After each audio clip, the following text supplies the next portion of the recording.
ശിഖായിലെ സ്നേഹം നിറഞ്ഞവരെ, സ്ലീഹാകാലം 5-ാം ബുധനാഴ്ച കേൾക്കപ്പെടാൻ പോകുന്ന സുവിശേഷ ഭാഗം യോഹന്നാന്റെ സുവിശേഷം 12-ാം അധ്യായം 20 മുതൽ 28 വരെയുള്ള തിരുവചന ഭാഗങ്ങളാണ്. ഗോതമ്പ് മണി നിലത്ത് വീണ് അഴിയുന്നില്ലെങ്കിൽ അത് അതേപടി ഇരിക്കും, അഴിയുന്നെങ്കിലോ അത് വളരെയേറെ ഫലം പുറപ്പെടുവിക്കുമെന്ന് ഈശോ പറയുകയാണ്. നമ്മുടെ ആധ്യാത്മിക ജീവിതത്തിലെ ഏറ്റവും വലിയൊരു പരാജയം, ദുരന്തം എന്നുള്ളത് ഈ അതേപടി ഇരിക്കുക എന്നുള്ളതാണ്. ആത്മീയ ജീവിതത്തിലെ ഒരു പരാജയമാണ് അതേപടി ആയിരിക്കുക എന്നുള്ളത്.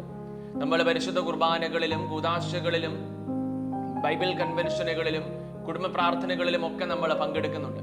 പക്ഷെ അത് എത്രത്തോളം സ്നേഹത്തോടും എത്രത്തോളം വിശ്വാസത്തോടും കൂടി ആയിരിക്കുന്നു എന്നുള്ളത് വളരെ പ്രധാനപ്പെട്ട കാര്യമാണ്. അതേപടി ആയിരിക്കാനല്ല ക്രൈസ്തവൻ വിളിക്കപ്പെട്ടിരിക്കുന്നത്. അവനായിരിക്കുന്ന അവസ്ഥ കുറച്ചും കൂടി മെച്ചപ്പെടുത്താനും ഒരു പടി കൂടി ഈശോയിലേക്കുള്ള സ്നേഹത്തിലേക്കും വിശ്വാസത്തിലേക്കും വളരാനും കൂടി നമുക്ക് സാധിക്കട്ടെ.